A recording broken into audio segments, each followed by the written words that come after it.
Conditions for reappointing Cayman ROs. The Ruipeng decision. On March 31st, the Grand Court of the Cayman Islands delivered its judgment in the matter of New Ruipeng Pet Group Inc., making orders concerning the appointment of restructuring officers, ROs, over the company. The judgment holds significance as it is the first to address the jurisdictional threshold that must be satisfied to make such an RO continuation order. The requirements are straightforward. The ROs must demonstrate that the conditions for a de novo appointment continue to exist. However, the effect of the judgment has wider practical implications for ROs, creditors, and companies alike.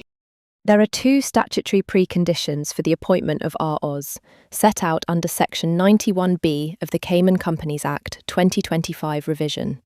That the company is, or is likely to become, unable to pay its debts within the meaning of Section 93. And the company intends to present a compromise or arrangement to its creditors, either pursuant to the Act, the foreign law of any country, or by way of a consensual restructuring. In 2022, Justice Ian Kawali issued the first judgment under the RO regime, in the matter of Oriente Group Limited, holding that the jurisdiction to appoint ROs is a broad one to be exercised where A. the statutory preconditions are met, and B. the proposal has or will potentially attract the support of a majority of creditors as a more favourable commercial alternative to a winding up of the company.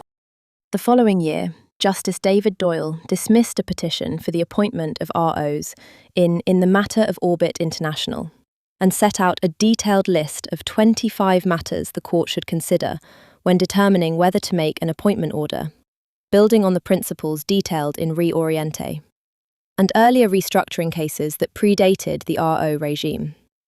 5 of those points, addressing the threshold, are summarised as follows.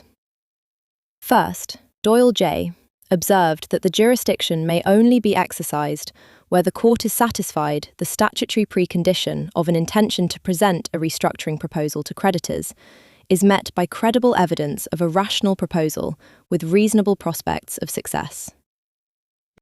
Second, he said the court will need to be satisfied that management genuinely require and deserve a breathing space to finalise a restructuring plan with creditors that has a reasonable chance of success and would be in the best interests of creditors and enable the company to continue as a going concern. The judge said the court needs to guard against placing any emphasis on any unrealistic, wishful thinking by management. Third, Doyle J. said it is important that petitioners seeking the appointment of ROs should have all their ducks in a row before filing the petition, and they should not assume that if their evidence is inadequate, the court will grant them an adjournment.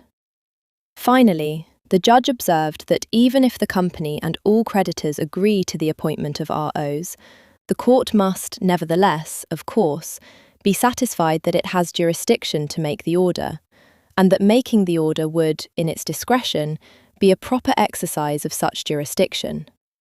Companies and creditors cannot confer jurisdiction on the court to appoint ROs simply by consent.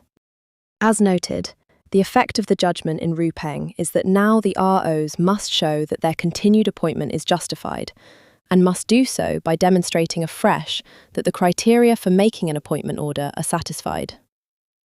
Justice Jalil Asif held that if the criteria are not met, then it seems to me that the court is under a duty to terminate the appointment at that stage, because the statutory purposes set out in Section 91B and the statutory criteria for the appointment are no longer satisfied.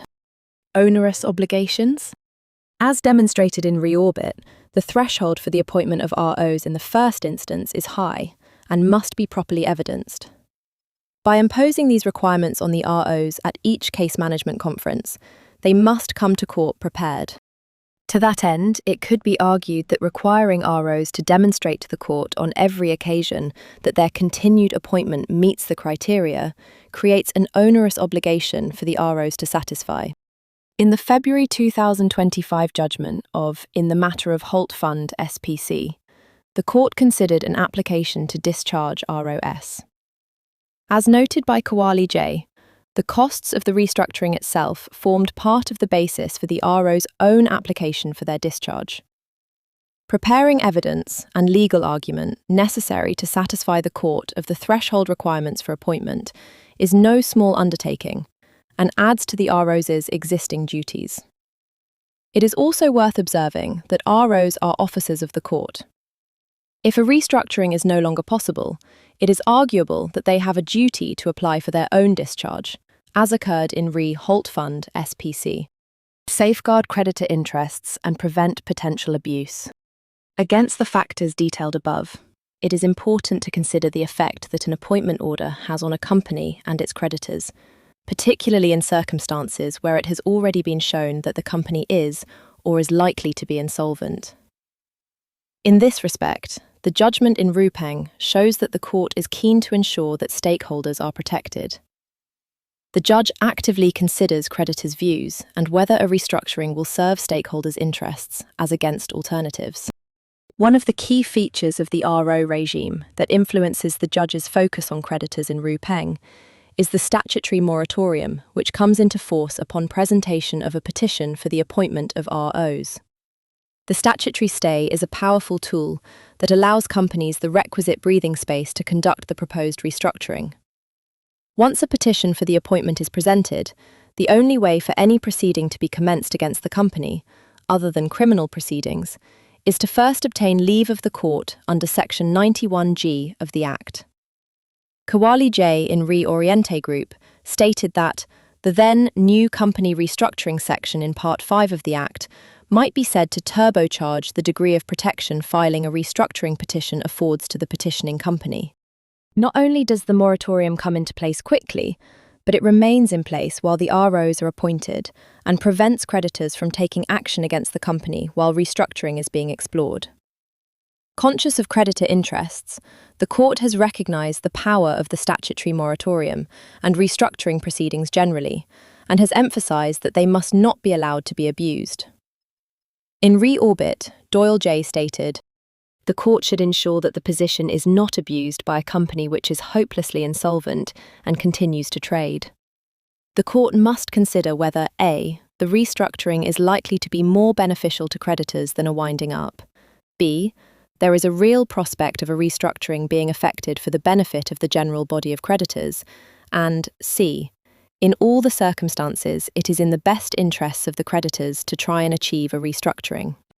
And the court must be astute to guard against any potential abuse of the new restructuring regime, especially insofar as the automatic statutory moratorium is concerned. It would be useful if the petitioner could provide evidence in respect of any actual or pending legal proceedings against the company." In Ruipeng, Asif J. noted that while there was no suggestion of abuse in the circumstances, the court must bear in mind the warning expressed by Doyle J., detailed above. Undertaking a review of the threshold requirements serves this purpose and requires the court to be satisfied that a restructuring, which is likely to gain support from creditors, remains possible, thereby protecting their interests. Further, by providing a mechanism for ending the appointment, and by extension the stay, creditors are not put to the cost and expense of applying for leave to commence proceedings against the company in circumstances where the continued appointment is not justified. Jurisdictional observations. In the wider context, the judgment demonstrates that the Grand Court of the Cayman Islands is willing to exercise its supervisory jurisdiction to ensure that the RO regime is used appropriately to achieve its intended outcomes. While the obligations imposed upon ROs are onerous, the impacts of an appointment order are significant, and in reviewing the continuation of an appointment, the court ensures that creditors' rights are not restrained unnecessarily.